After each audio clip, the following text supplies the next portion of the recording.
नमो बुद्धाय, जय भीम। यूके और यूरोप के सभी सद्धर्म प्रेमी उपासक उपासिका, आप सबको वैशाख दिन की हार्दिक हार्दिक शुभकामना देता हूँ। हर साल की तरह यूनाइटेड नेशन द्वारा वैशाख दिन मनाया जाता है, मगर पैंडेमिक कोविड की वजह से 2 साल तक वैशाख डे मनाया नहीं गया और इस साल बड़े पैमाने में नहीं मगर छोटे पैमाने पे बुद्ध जयंती वैशाख डे मनाया जा रहा है। Doctor Ambedkar memorial committee of great Britain इनके द्वारा लोटस टीवी के माध्यम से आप सबको वैशाख डे की हार्दिक शुभकामना देते हुए बुद्ध का संदेश देना चाहूँगा। महाकारुणिक तथागत भगवान बुद्ध बनने से पहले एक राजकुमार थे और उनका जन्म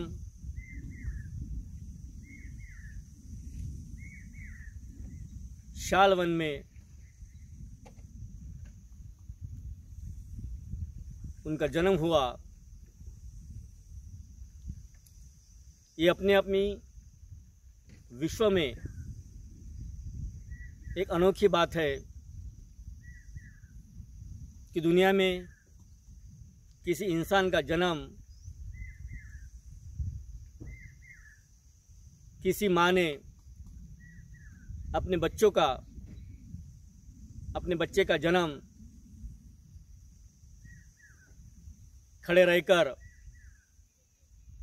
खड़े अवस्था में राजकुमार सिद्धार्थ का जन्म हुआ। लेकिन जन्म के बाद ही सिद्धार्थ गौतम की माँ महामाया ये 7 दिनों के भीतर ही उनसे बिछड़ गई, निब्बान को प्राप्त हुई। और उसके बाद सिद्धार्थ गौतम राजमहल में धीरे धीरे बढ़ने लगे। उनकी सारी शिक्षाएं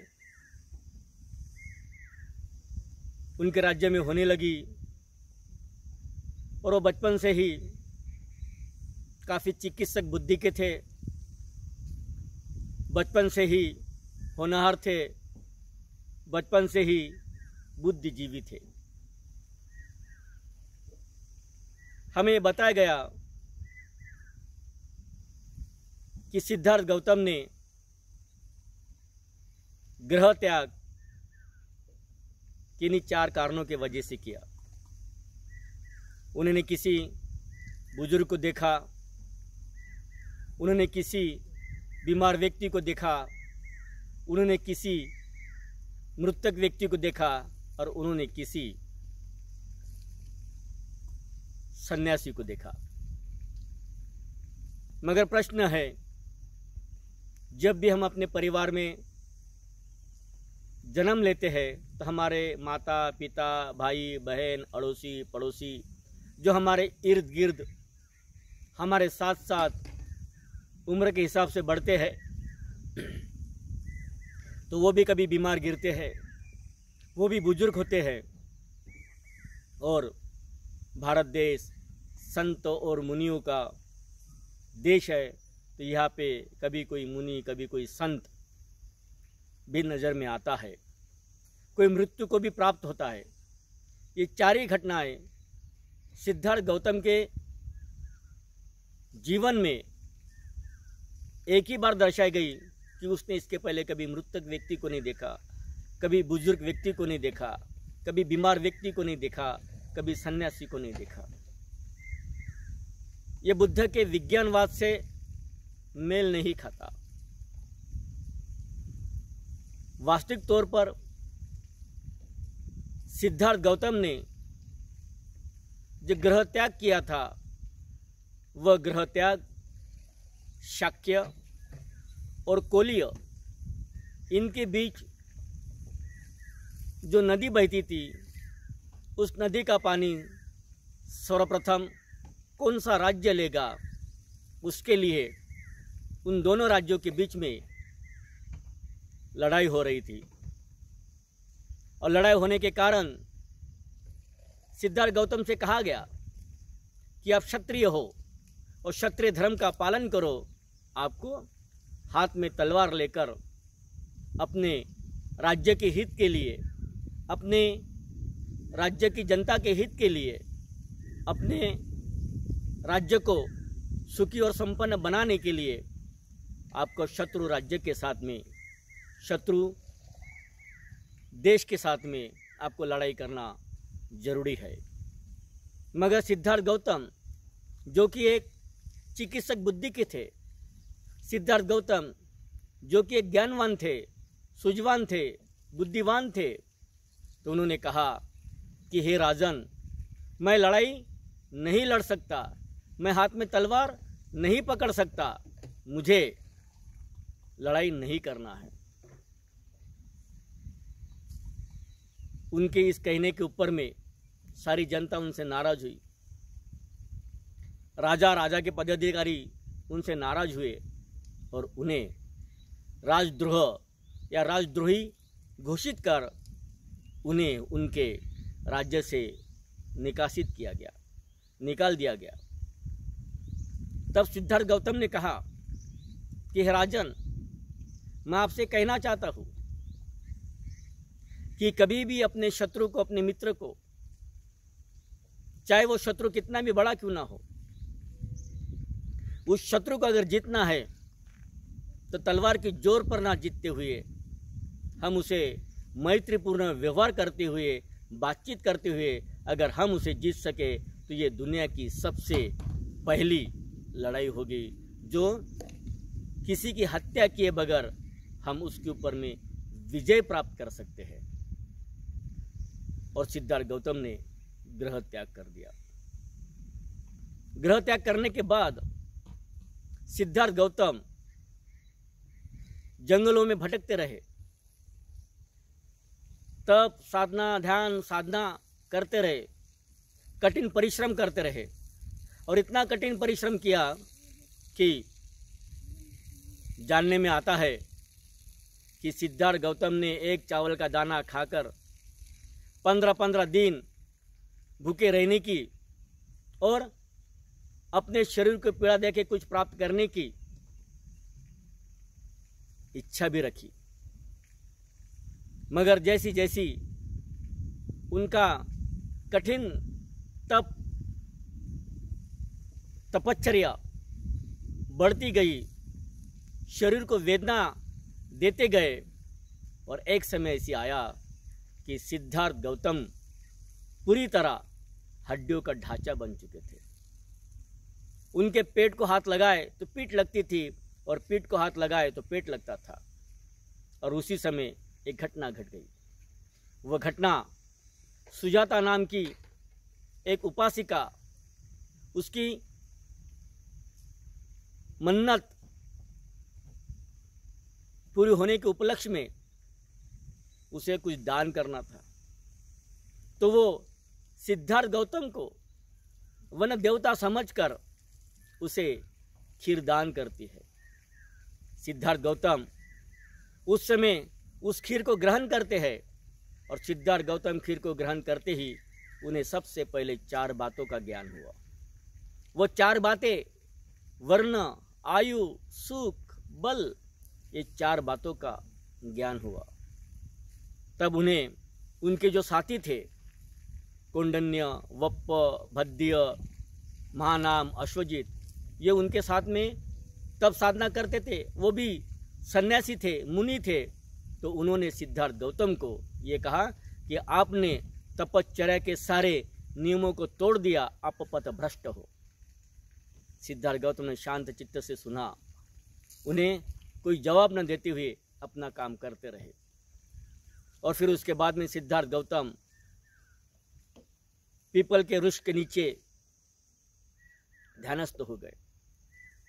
और वो ध्यानस्थ होते ही उन्हें बुद्धत्व प्राप्त हुई, वो भी वैशाख पूर्णिमा के दिन। उनका जन्म भी हुआ वैशाख पूर्णिमा के ही दिन, और वो वैशाख पूर्णिमा के दिन बुद्धत्व को प्राप्त करते और सिद्धार्थ गौतम के सम्यक संबुद्ध बनते। सम्यक संबुद्ध बनने के बाद 80 वर्ष तक निरंतर भ्रमण करते हुए चरित्र भिक्खवे चारिकं बहुजन हिताय बहुजन सुखाय, लोक कल्याण के लिए भ्रमण करते हैं। नगर नगर, डगर डगर, इस गांव से उस गांव, ऐसी भ्रमण करते हुए अपने जीवन के 80 साल वो व्यतीत करते हैं। और अपने जीवन के 80 साल के बाद वो निब्बान प्राप्ति की ओर बढ़ते हैं। निब्बान प्राप्ति की भी घटना बड़ी ही अनोखी है। वो माघ पूर्णिमा के दिन अपने निब्बान की घोषणा करते हैं और आनंद से कहते हैं कि आनंद, आज से 3 महीने के बाद मैं निब्बान को प्राप्त होगा। मेरे पास में जो कुछ था, जो ज्ञान था, वो सारा का सारा ज्ञान मैंने आप लोगों को दिया है। मेरे पास में से कुछ भी रखने के लायक नहीं है। आप सभी मेरे इस ज्ञान को मेरे बाद ग्रहण करते हुए, इसे अपने जीवन में धारण करते हुए अपना जीवन व्यतीत करना। सिर्फ भिक्षु ही नहीं, तो संपूर्ण मानव जाति के लिए मेरा ज्ञान महत्वपूर्ण है। ये बात उन्होंने आनंद से की। मगर उस समय भी एक ऐसी घटना थी कि एक भंते आनंद से कहता है, और भगवान उस समय निब्बान प्राप्ति के लिए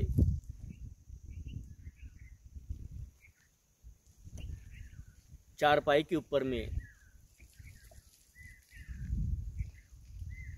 सोए हुए थे।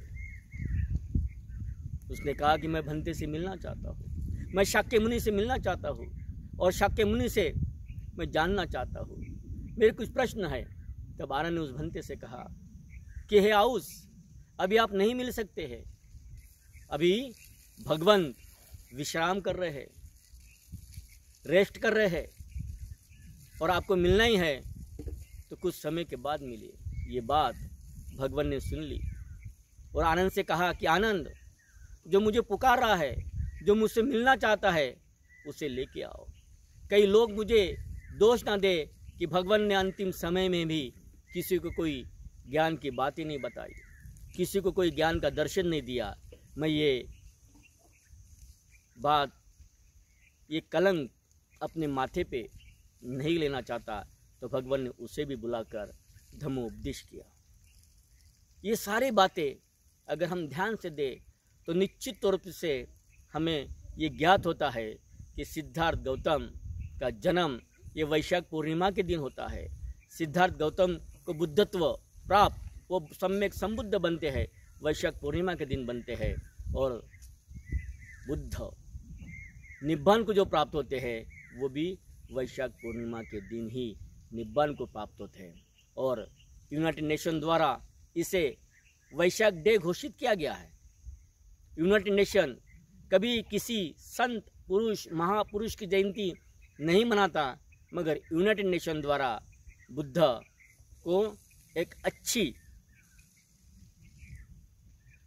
आदर भाव से, सम्मान के साथ में सारे विश्व में यूनाइटेड नेशन द्वारा वैशाख डे मनाया जाता है और बुद्ध के प्रति अपनी श्रद्धा समर्पित की जाती है। इस साल वियतनाम में बड़े पैमाने पे नहीं मगर छोटे पैमाने पे वैशाख डे मनाया गया।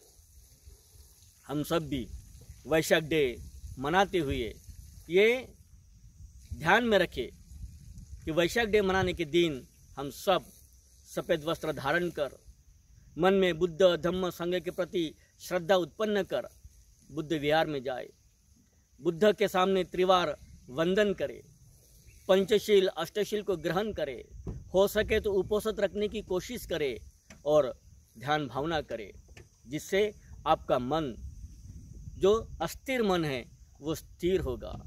अष्टशील ग्रहण करने से आप विनयबद्धता के अंदर में आ जाओगे। अष्टशील ग्रहण करने की कोशिश करें, उपोषित रखने की कोशिश करें। एक दिन आप उपोषित रखें। ये जब आप करते हो सारी बातें तो बुद्ध के प्रति आपके मन में असीम ऐसी श्रद्धा जागृत हो जाती है और ये श्रद्धा के साथ ही बुद्ध के प्रति आस्था बढ़ जाती है। हम बुद्ध के विचारों के साथ में जुड़ जाते हैं और जैसे जैसे हम बुद्ध के विज्ञानवादी विचारों में खो जाते हैं वैसे वैसे हम अनमोल ऐसे आनंद को प्राप्त करते हैं, अनमोल ऐसी सुख को प्राप्त करते हैं, अनमोल ऐसे अवस्था को प्राप्त करते हैं। और वो अवस्था दुख के परे है, वो अवस्था सुख के भी परे है। ना दुख ना सुख, एक अवस्था में हम पहुंच जाते हैं।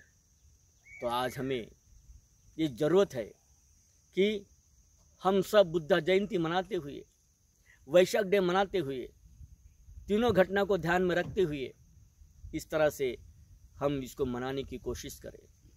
बच्चों से लेके बुजुर्ग तक विहारों में जाए, विहारों में जाकर अगर भंते है तो भंतेस के माध्यम से अष्टशील को ग्रहण करे, नाचे गाए झूमे ध्यान करे। नाचना गाना यानी बुद्ध के लिए आनंदित होकर झूम जाए और मन में बुद्ध के प्रति असीम श्रद्धा जागृत करे कि भगवान धन्य है आपका जन्म, आपके जन्म के माध्यम से मुझे इसी वर्तमान जीवन में ये सुख प्राप्त हुआ, संतुष्टि प्राप्त हुई और मैं इसी के सानिध्य में आजीवन व्यतीत रहूँगा, आजीवन मैं अपना कार्य करता रहूँगा। और यही माध्यम है कि बुद्ध ने कहा कि मैं स्वयं प्रेरित हुआ, बुद्ध ने कहा मैं स्वयं प्रभावित हुआ और बुद्ध ने कहा मैं सदैव धम्म के सानिध्य में धम्म की ओर, बुद्धत्व की ओर बढ़ता रहा और सदैव हमेशा बुद्धत्व के सानिध्य में जीता रहा। बुद्धत्व के सानिध्य में जीता रहा यानी अपने बौद्धिक चिंतन के साथ में जीता रहा। जो बौद्धिक चिंतन करता है वो सच और झूठ को परखने की क्षमता रखता है और जिसका बौद्धिक चिंतन अतुलनीय है वो इस संसार में सबसे ज़्यादा सुखी मनुष्य है और अपने राग, द्वेष, भय, ईर्ष्या, निंदा, भग्ग रागो, भग्ग दोषो, भग्ग मोहो, इन सब से परे होकर संतुष्टमय सम्यक जीवन जीता है। और हम इसी तरह से सम्यक जीवन जीने की कोशिश करें। सम्यक आजीविका, सम्यक व्यायाम, सम्यक कर्मा, सम्यक सती, सम्यक समाधि, ये अष्टांगिक मार्ग को अपने जीवन में धारण करने की कोशिश करें और इसी के माध्यम से चलने की कोशिश करें तो निश्चित तौर पे हमारा कल्याण होगा, हमारा मंगल होगा। हमारे जीवन में हमेशा सुख, शांति, धन, वैभव, ऐश्वर्य, ये सारी चीज़ें हमें प्राप्त होंगी। आज के दिन लोटस टीवी के माध्यम से, डॉक्टर अंबेडकर मेमोरियल कमेटी के माध्यम से वैशाख दिन के उपलक्ष्य में मुझे आपने जो अपने विचार रखने का मौका दिया उसके लिए lotus TV, doctor Ambedkar memorial committee और यूके और यूरोप के तमाम बौद्ध अनुयायी, इन्हें मैं शुभेच्छा प्रदान करता हूँ जयंती की शुभेच्छा देता हूँ कि आपके जीवन में बुद्ध के समान इनलाइटन आपको इसी वर्तमान जीवन में प्राप्त हो, बुद्धत्व प्राप्त हो। आप हमेशा बुद्ध के सानिध्य में जीते रहे और अपने जीवन का कल्याण करते रहे, मंगल करते रहे। इसी आशय के साथ आप सबको नमो बुद्धाय, जय भीम। आप सबका कल्याण हो, मंगल हो। साधु साधु साधु।